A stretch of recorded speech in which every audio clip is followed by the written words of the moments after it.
तो जब issue of debenture as collateral security होते हैं तो क्या जनरल एंट्रीज होती हैं और कैसे बैलेंस शीट में प्रेजेंट होता है।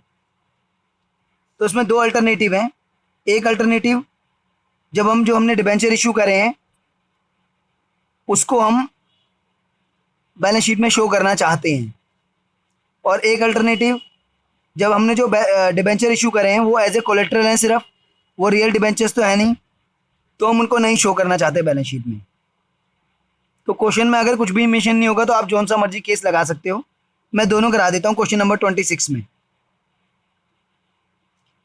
Best barcode limited took a loan of rupees 5 lakh from a bank, giving rupees 6 lakh 9% debentures as collateral security। 5 lakh का लोन लिया है और 6 लाख के 9% डिबेंचर एज कोलेटरल सिक्योरिटी दिए हैं। पास journal entries regarding the issue of debenture if any and show this loan in the balance sheet of the company. तो सबसे पहले तो लोन लिया है उसकी एंट्री कर लेते हैं। बैंक अकाउंट डेबिट, क्योंकि बैंक जब भी लोन देता है तो आपको कैश नहीं देता, आपके अकाउंट में अमाउंट ट्रांसफर करता है। तो bank account debit to bank loan account, 5 lakh का आपने लोन लिया है। Being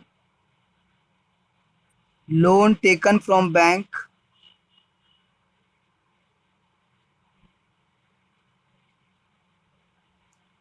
on security of rupees 6 lakh 9% debentures. ये एंट्री हो गई। और जो आपने डिबेंचर इशू करे हैं उसके लिए आपने एंट्री पास कर दी, debenture suspense account debit to 9% debenture account. क्योंकि ये रियल डिबेंचर तो है नहीं, ये सिर्फ एज ए सिक्योरिटी है।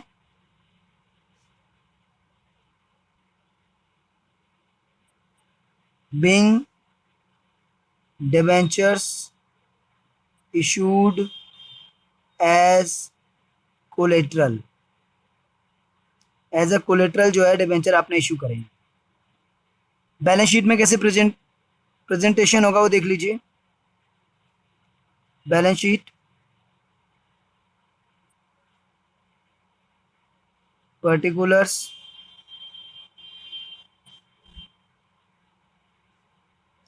नोट नंबर, करंट ईयर,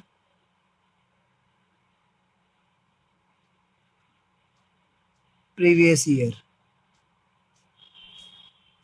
ये साइड आ गया आपकी इक्विटी एंड लायबिलिटी।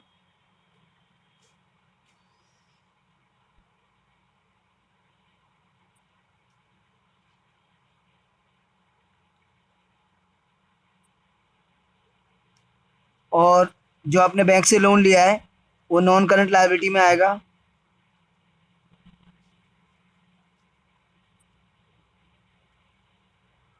और नॉन करंट लायबिलिटीज के अंदर लॉन्ग टर्म बोरोइंग में आएगा।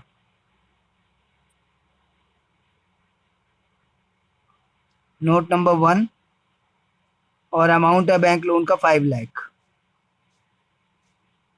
अब इसका नोट्स टू अकाउंट देख लेते हैं।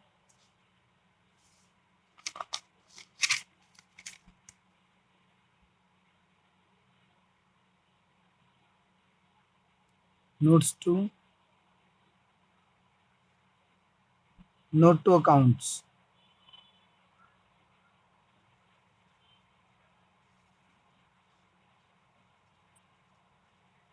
Particulars, amount.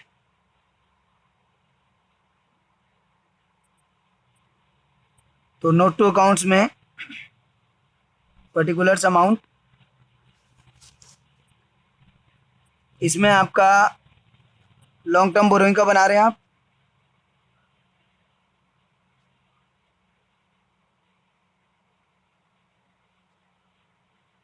इसके अंदर आप एक तो बैंक लोन दिखाएंगे, बैंक लोन 5 लाख रुपीस का है। और आप दिखाएंगे 9% डिबेंचर्स, 6 लाख और माइनस डिबेंचर सस्पेंस शो करके 0 भी कर देंगे, क्योंकि वो रियल डिबेंचर्स नहीं है, एज ए कोलेट्रल एंड सिर्फ नील हो जाएगा। टोटल 5 लाख ही रहेगा, जो कि आगे बैलेंस शीट में हमने शो कर दिया। तो ये है जो हमने डिबेंचर इशू करे हैं। अगर हम उसको भी बैलेंस शीट में शो करना चाहते हैं और उसकी भी एंट्री पास करना चाहते हैं, तो 2 एंट्री होंगी। एक तो लोन लेने की, बैंक टू बैंक लोन, और एक डिबेंचर इशू करने के लिए होगी, debenture suspense to 9% debenture. Balance sheet में सिर्फ long term borrowing bank loan ही आएगा, क्योंकि डिबेंचर जो इशू करें वो तो एज ए कोलेट्रल है, रियल नहीं है। उसको हम नोट्स टू अकाउंट में शो करेंगे और फिर डिबेंचर सस्पेंस उसमें से लेस करके उसको नील भी कर देंगे। केस 2 है, अगर हम डिबेंचर इशू करने की कोई एंट्री नहीं करना चाहते, तो केस 2 में एक ही एंट्री होगी, bank to bank loan.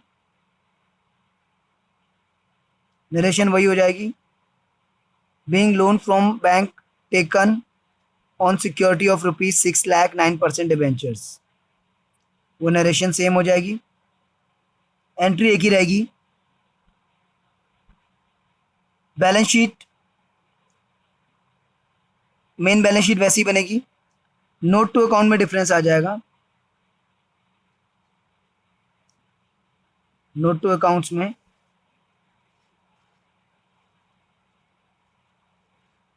Particulars amount, यहाँ पे लॉन्ग टर्म बोरोइंग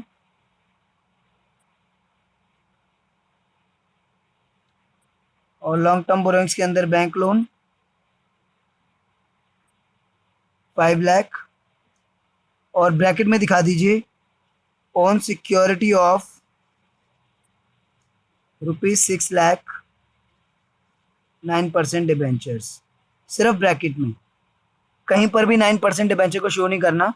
ना हमने उसके लिए एंट्री पास की है कोई, ना ही हमने उसको नोट्स टू अकाउंट में शो किया, सिर्फ जो बैंक लोन है उसके ब्रैकेट में शो कर दिया कि हमने 9% debenture as a collateral security issue की हुई है। ये केस 2 है, जिसमें हम डिबेंचर इशू करने की एंट्री पास नहीं करना चाहते, तो हमने सिर्फ बैंक लोन की एंट्री पास करी और बैलेंस शीट सेम बनाई जैसे पहले बनी थी। उसमें तो कोई, दोनों केस में कोई भी केस हो, बैलेंस शीट तो एक जैसी रहेगी। Equity and liability, non current liability, long term borrowing.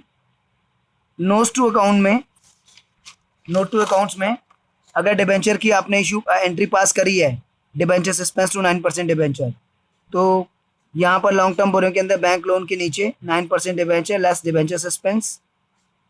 और अगर नहीं करी है तो लॉन्ग टर्म बोरोइंग में बैंक लोन सिर्फ, और ब्रैकेट में दिखा देंगे on security of ₹5 lakh debentures. जहाँ तक क्वेश्चन नंबर जो अभी हमने किया, कौन सा क्वेश्चन था, क्वेश्चन नंबर 26 का जहाँ तक सवाल है, इसमें लिखा था pass journal entry regarding issue of debenture if any. तो इश्यू ऑफ डिबेंचर की अगर कोई एंट्री बनती है तो करो। तो जब उसने स्पेशली बोला हुआ है कि pass journal entry regarding issue of debenture if any, तो आप उसमें फिर डिबेंचर इशू करने की एंट्री पास करेंगे, debenture suspense account debit to 9% debenture, और बैलेंस शीट में इस तरीके से नोट टू अकाउंट्स में प्रेजेंट करेंगे।